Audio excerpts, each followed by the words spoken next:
You're listening to episode 20 of LangFM, the podcast about the wonderful world of languages, interpreting and technology. My guest today is Sergio Llorian.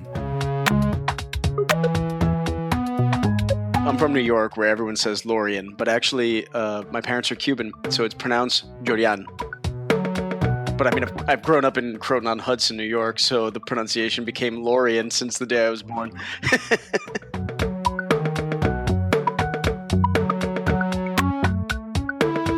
Sergio is the CEO and co-founder of VoiceBoxer.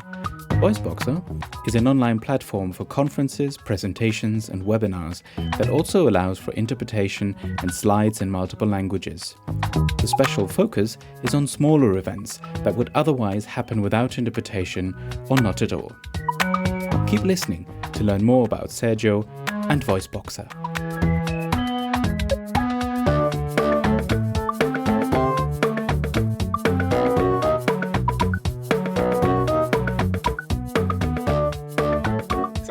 How did you come to Europe then?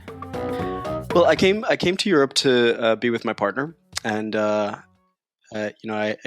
used the opportunity to attend Copenhagen Business School to get my MBA, and that set me on this path with VoiceBoxer. Yeah, I saw that on your LinkedIn profile, actually, because it looks like you have a bit of a legal background, actually. That's right. I was a lawyer in New York. I went to New York University School of Law, graduated in 1997. I was a lawyer at a firm for a few years before I got into language services. Where did the interest in languages came from then? Was that before you came to Europe or afterwards? Oh, that was before. That was well before. I had worked for Ubicus Reporting when I was in the U.S. for many years before I came to Europe. And the interest, I mean, it's always been a bit of a fascination, isn't it? You know, my first language was Spanish, well, sort of concurrent with learning English, and I learned French in school and started studying German in university. So there's always been, something there that found it interesting. Now, I'm not particularly skilled enough to work in language services myself, but but interested enough to work around language services, which which gets me pretty far, I guess. Yeah, I think so. And do you like it in Europe? Oh, I love it. I really, general question. I think Copenhagen is just a fantastic place to be. It's I get used to so many things. First of all, a new language to learn, which is always fun, especially at my age. It keeps the brain fresh, I suppose. And then you get accustomed to bicycling around town and the water everywhere.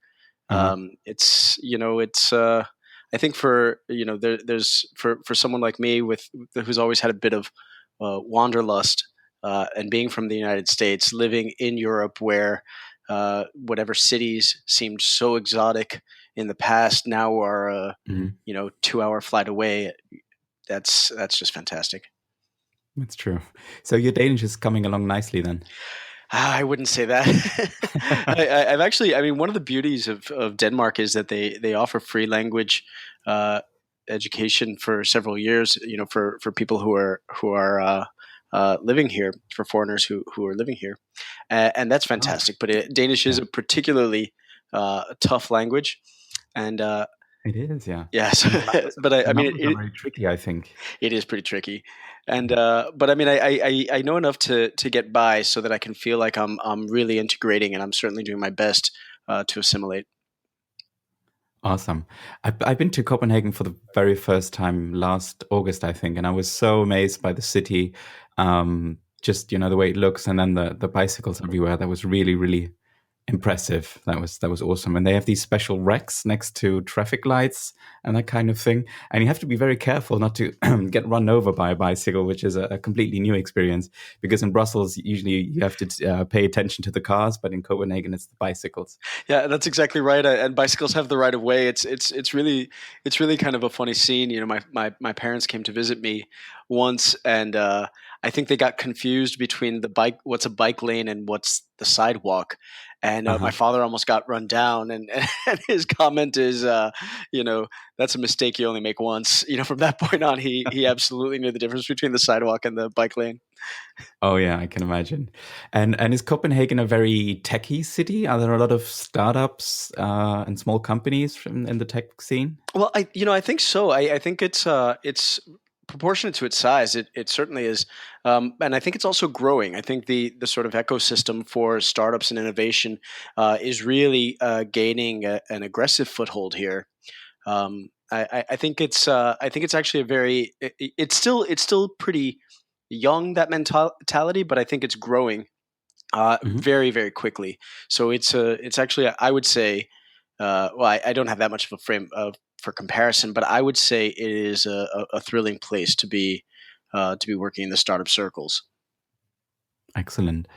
And is that where you found the rest of the VoiceBoxer team, sort of from the local tech scene, or how did you guys to get together? Well, it's really interesting.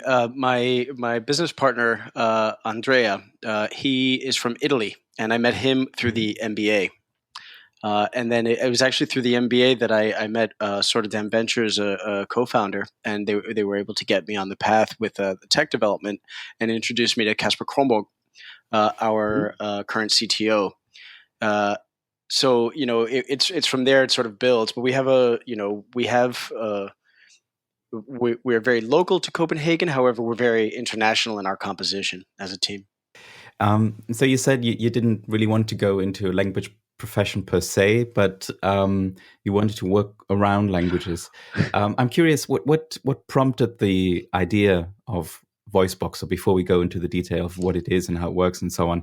Were you scratching an itch or something, or where did the idea come from? That's a really interesting question. And first of all, I'll say it's not that I didn't want to go into language services. I would say more that I have a deep admiration for those of you who are skilled enough to be able to pull off interpretation, translation.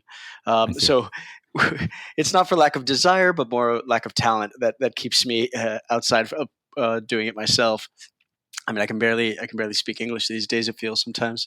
Um, but as for the inspiration, there was a bit of something that I had spotted. I think when um, when I had worked in New York, I had noticed that the bigger the size of the interpretation job, the more likely, if we put out a quote, the bigger it was, the more likely it would be to go through. And it's something that Hmm. at first blush did not seem super intuitive. You'd have quotes out there for $30,000 or upwards of that, and then you'd have quotes out there for 3,000 or 5,000, uh, and those quotes would invariably be declined.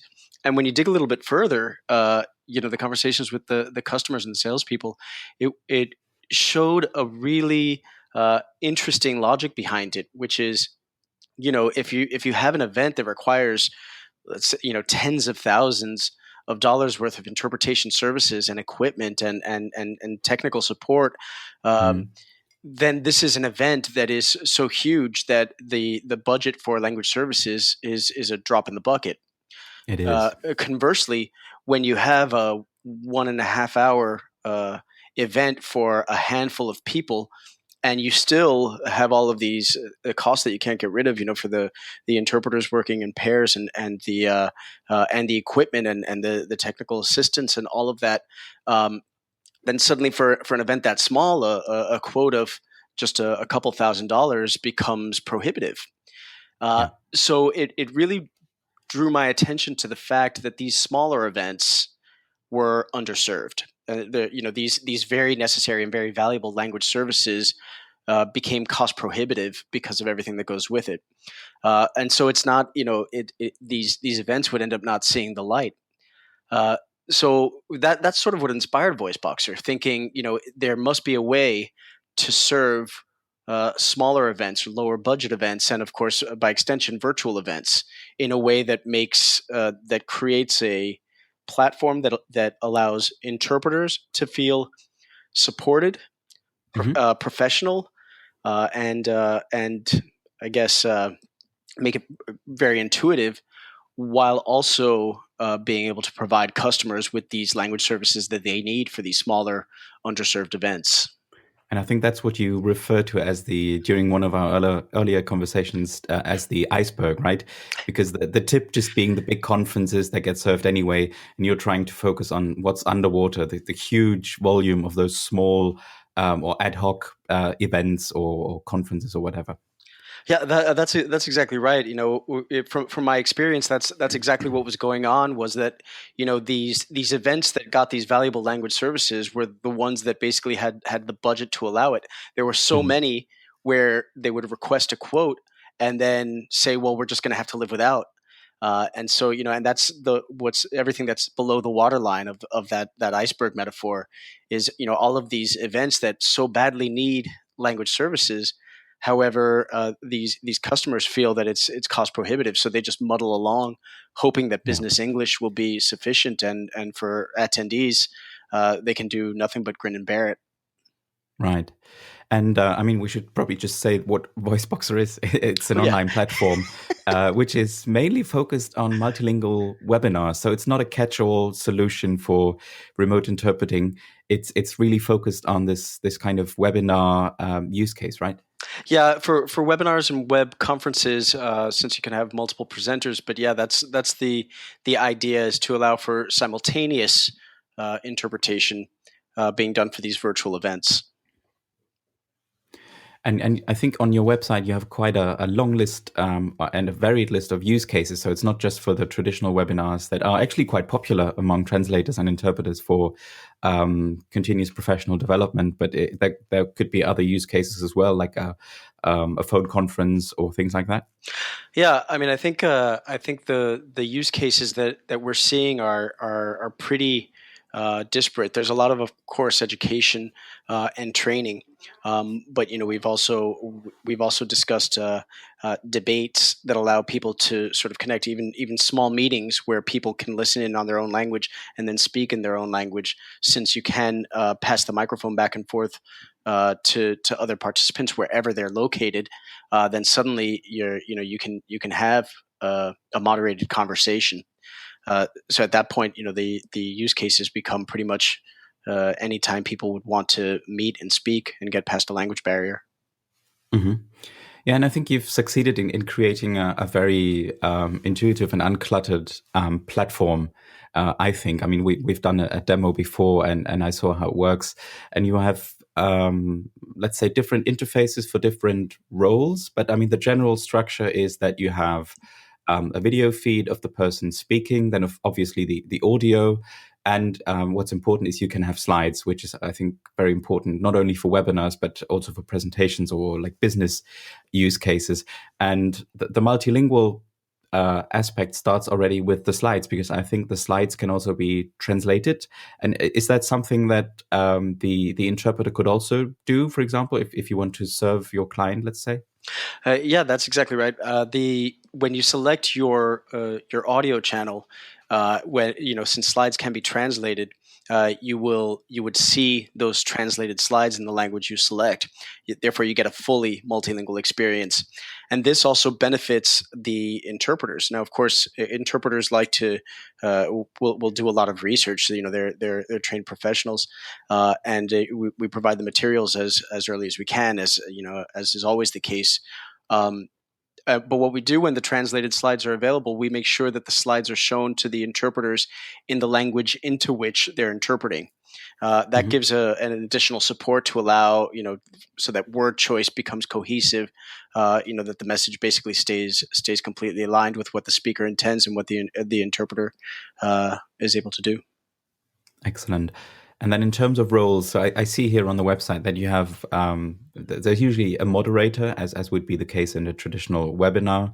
Then there's the presenter, the person that would, let's say, give a presentation.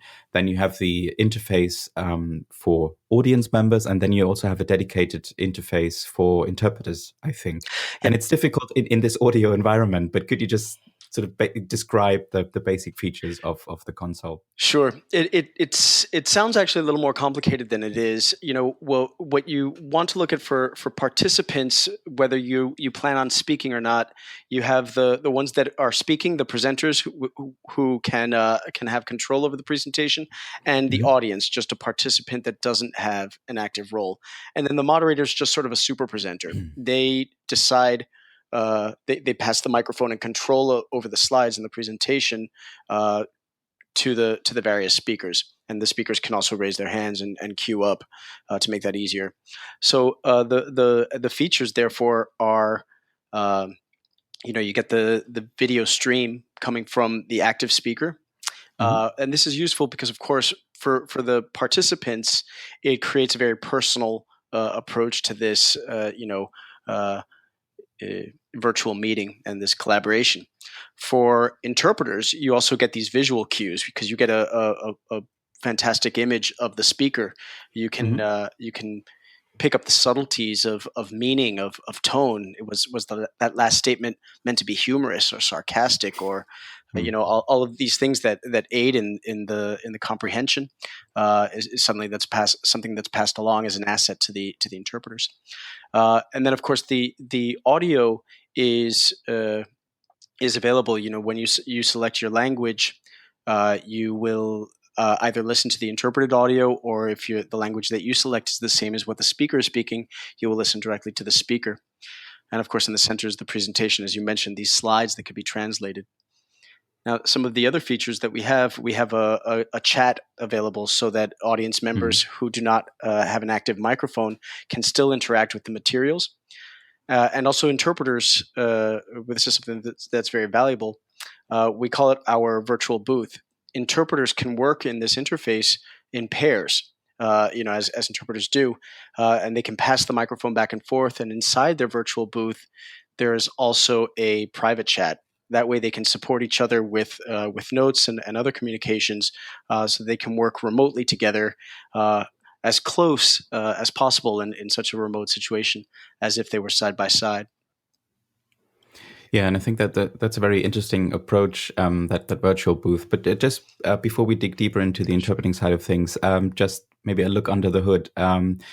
You don't have to install any plugins or anything for VoiceBoxer to work, because if you have a modern browser, I think it just works out of the box using the WebRTC technology, which is sort of a very, I don't know, not necessarily a very new technology, but a technology that is sort of slowly gaining ground in the browser scene, let's say. Yeah, that's correct. It's a completely browser based solution, and it is WebRTC based, which it's we see it as you say. It's not necessarily new, but it is something that a lot of people are looking to as the future of streaming technologies. Yeah, and I must say I've used several applications that use WebRTC, and it seems very stable and very robust. Because obviously, when working remotely, there's always a bit of anxiety or nervousness as to will it work? Are there any technical problems? But I think that the fact that you don't have to install a plugin or any dedicated software, that makes that already much easier, I think.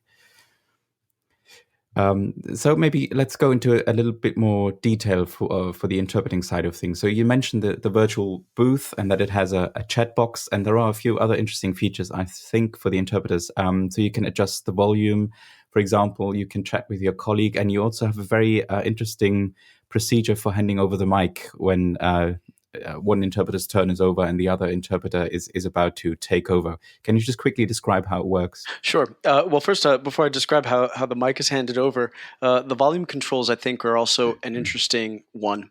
We Hmm. engage with a lot of interpreters to find out what they uh, what they want.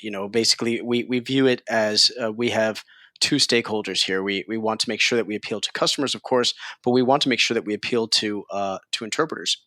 And the volume controls were designed to work independently.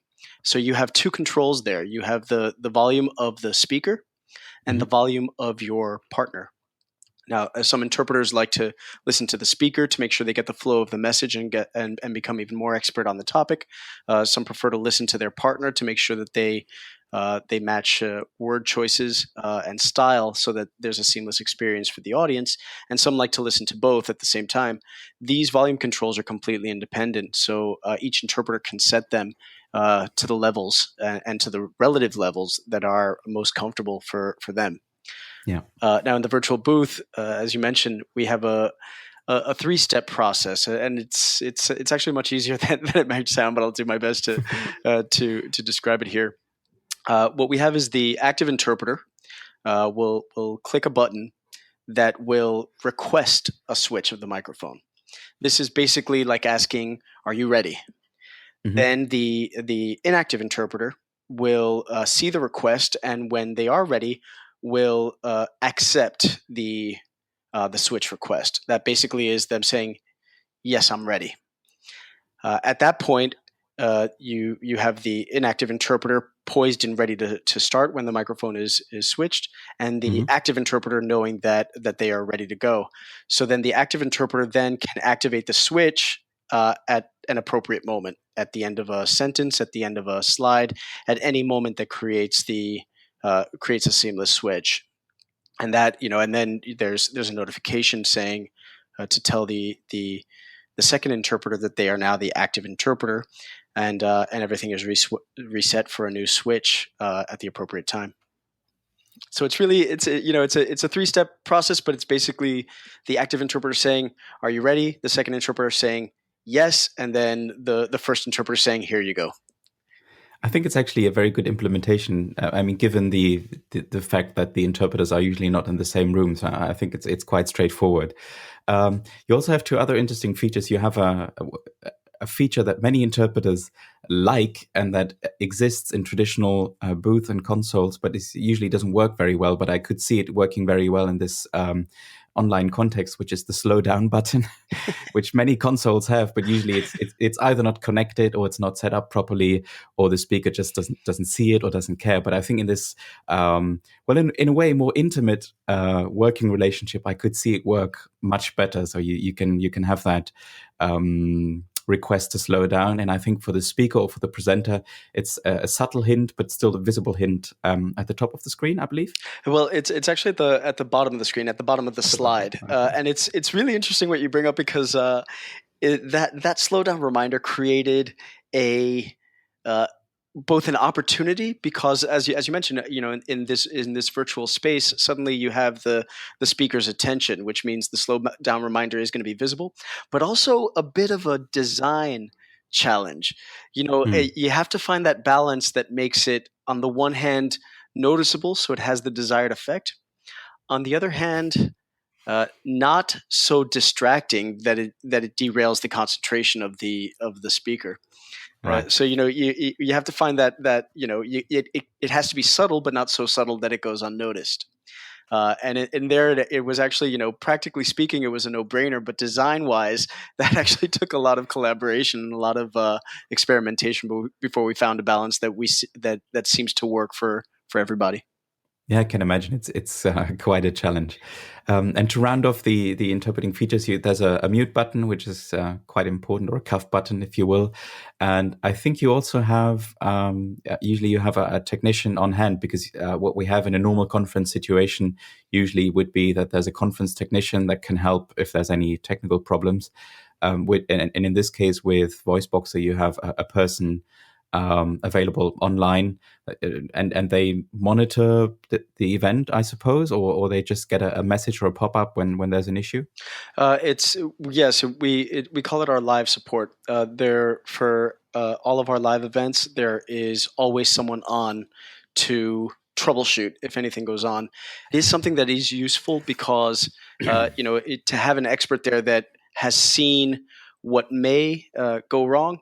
And therefore can troubleshoot. It's just a button click away to say, okay, I see what you're experiencing, and this is what you should do. It gives a lot of assurance for interpreters. You do have that live presence with you. In addition, we do have a monitoring system that tracks everything that's going on. So in some cases, we're able to spot things before any of the before you would. Hmm. You can have an experience where suddenly an interpreter's volume has gone dead, and we reach out to them through this same live support and say, you're not transmitting right now. You're not broadcasting. What's going on? And in one such case, the interpreter had just accidentally knocked their headset loose. So it was a 2-second fix of, oh, sorry, here you go. Now it's back on. And the vast majority of situations are those where we will just notice something, and we can troubleshoot a small issue before it becomes a big one. Yeah. And you even offer the possibility of relay interpretation. Can you say something on how that would work? Well, that's exactly right. There's two things that go along with this. First of all, if it, you can we can set up the boots to be monodirectional or bidirectional. So, if, Hmm. for example, you and I wanted to speak, and we each wanted to speak in our own language, when I would speak, the booth would go in one direction, and when you would speak, it would go in the other. Assuming Yeah. we would speak in two different languages there. So that's the first thing, and the second thing is also that. The system is set up. The system is set up to intelligently find the shortest route from the speaker's language to the listener's desired output language, and Mm. sometimes that revolves around a relay through a pivot language. So yeah, it's set up to automatically accomplish that if there is no direct route from the speaker through one of the virtual booths to the listener. So I would just choose, instead of the floor or the presenter, I could choose another interpreter as my source Well, it's and then it would interpret. actually do that for you. It would actually find Okay. the language that if you are set up, for example, in the English to German booth, and it's a French speaker, you would automatically tune in to the French to English booth to be able to provide your Okay. output. Now, for interpreters with multiple languages, you can also that's how it defaults. But you can the right now in development is the ability to override that default, so you can select the floor. All right. I see. Okay. I saw on the interpreter section on your website as well that you offer the possibility for interpreters to register or to sign up. Um, and what's the advantage of being in that pool, or the advantage of being registered with VoiceBoxer? Well, I think one of the best things is to be kept up to date with what we're doing. That sort of relationship, I think, is actually mutually beneficial. Of course, we're always looking for interpreters that are comfortable with the technology and that are interested in being familiar with it. Working on VoiceBoxer. But more so than that, a lot of interpreters directly get requests, and some of them can be really challenging. The more that we keep interpreters uh, abreast of what we can do, the more likely they are to say to their customers, "Hey, I have a solution that might work for your technical needs, in addition to the language services that you need." Hmm. But do you see it as more driven by the interpreter, or do you see yourself going into the direction of almost being like an agency that where companies come to you and say, "Well, we have a list of interpreters that may work, or that may have the right language combination for what you need"? That's a tougher question. I think it could go multiple ways, but I think for what we I guess I'll answer this a little more philosophically. What we would love to what we would love to do is to empower interpreters to be able to uh, use a virtual this virtual platform as a complement to their suite of services. We therefore we would like to be experts at making the technology better and engaging with interpreters to make sure that we are the platform of choice, not only for customers who need this service, but for interpreters who also need to be a little bit in love with what we're doing and how we're doing it for it to be viable. Yeah. So you would theoretically encourage interpreters to sign up and just to stay up to date with what VoiceBoxer is doing and where you're heading. Yeah, we would love interpreters to sign up, and interpreters could also shoot us an email if any interpreter would like to would like to see a demo, we set those up as well. I mean, we're always, as I mentioned earlier, we see interpreters are as a really essential stakeholder for us. So any feedback that we get from interpreters, uh, you definitely have our ear. So we're always eager for feedback along those lines. Yeah, that's something I can absolutely confirm. Yeah. I don't know if you're comfortable sharing this. I suppose some people will wonder about cost. I mean, is there what the cost involved is for either the interpreter and or the company using this, or a presenter using this for giving a webinar? Is that sort of tailored, or do you have a pricing structure? Or how does it work? Well, it is tailored, but I will say that we do. It's tailored depending on the needs, because obviously different uses can be. I mean, they can vary so much. But what I Sure. will say is that we can do it. We typically do it one of two ways. Of course, there's a full price, pay as you go situation where it's like renting equipment. But what we can do also that is very novel as against more traditional on-site interpretation is subscription services that vastly reduce costs. So if there is going to be um, an anticipated large level of use, Hmm. subscriptions become much more economical. And in fact, even at the level of, as I think we just did the calculation recently, even at a level as low as 3 hours in a month, it makes more sense to have a subscription. Okay, so I guess that the best way to find out about that would be to just contact you and specify what the need is in terms of audience and technology and so on. It really is, and the reason for that is that Right. it's important to have that sort of collaborative discussion to understand exactly what the needs are, so that we can give the best possible pricing under that situation. We Right. have customers that have been customers, for example, that have been doing a pay as you go situation, and then at one moment I said, with the levels that you're using this, you're going to save a lot more money if we look at some of these subscription options. So it really just the smartest way to go is to have a conversation to talk about it, and we'll see what we can do. If I want to get started using VoiceBoxer as an interpreter, is there anything in terms of equipment that I need? I suppose I just need a computer and what else? Well, that's a great question. I'm glad you asked that one. It really doesn't require much of anything. But there are a few things that we say are vitally important, and we say this to interpreters that work with us, and also to our customers. And I mean, you'll understand why as I go through. The most Mhm. important thing is to have a stable internet connection. We just like other virtual conferencing providers. Using an Ethernet cable to connect will give you the most stable signal, and that's Yeah. that's very essential for both the speakers, for presenters, and for interpreters, to make sure that you have a smooth experience. In Mhm. addition to that, having the right headset is essential, not only for receiving the sound but for transmitting smooth audio.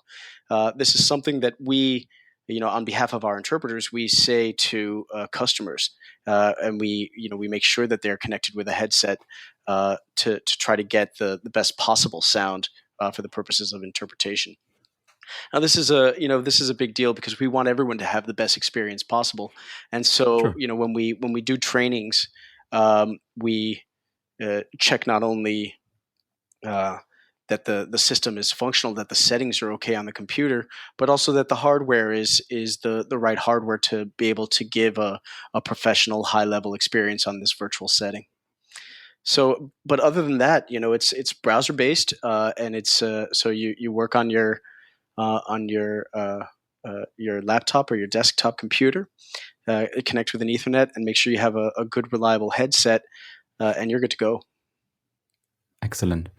So to finish things off, where do you see VoiceBoxer going? Do you have any plans now in the upcoming months and years, maybe? Yeah, so many that it would take a long time to finish things off here.